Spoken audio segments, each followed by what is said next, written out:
Hello and welcome to another video summary of what's been happening in our industry over the past 7 days, brought to you by Estate Agent Today and Letting Agent Today.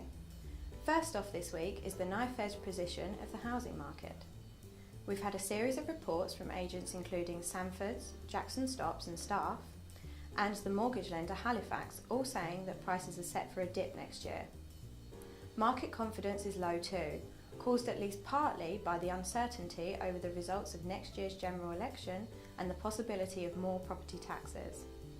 But there's a glimmer of hope according to Knight Frank, which is bucking the trend and saying that 2015 will be a good year. Why?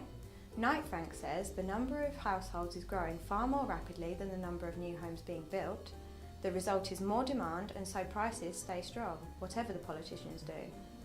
And talking of politicians, this week they set the cat amongst the pigeons north of the border by introducing the Scottish alternative to stamp duty. It's got a dreadful name, the Land and Buildings Transaction Tax, or LBTT, but it's had an interesting response from estate agents. The NAEA welcomed the changes, which mean that anyone buying a new home in Scotland for less than $325,000 will pay less in LBTT than they would have paid in stamp duty. But the posher agents, Savills, Knight Frank and Retty & Co, have given the new tax the thumbs down. This is because on more expensive homes, the new tax is higher than stamp duty would have been. Now, it may be hard to believe that online and private house sales account for only about 5% of the market, because the subject generates so much heat in the comments sections of Estate Agent Today and Letting Agent Today. This week has been no exception. Firstly, there's been a Twitter campaign against online agents by a mystery property professional who tweets under the name @TheHonestView. He's given eMove and Hatched a tongue lashing in the recent days. Secondly, there's no one like Sarah Beanie for generating controversy. News broke this week that from Monday there's a 6-part Channel 4 series explaining how 12 vendors fare selling their homes online.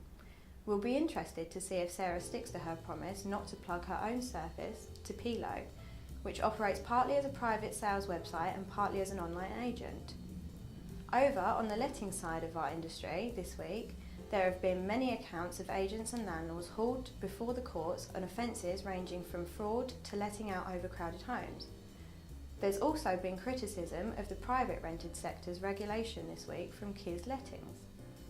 It says that almost no one, tenants, landlords or letting agents, have really noticed that since October 1st, every letting agent should be a member of a redress scheme. The problem, according to the agency, is that there are too few people to police and enforce the rules. Away from the arguments, many agents have just concentrated on what they do best, selling and letting homes.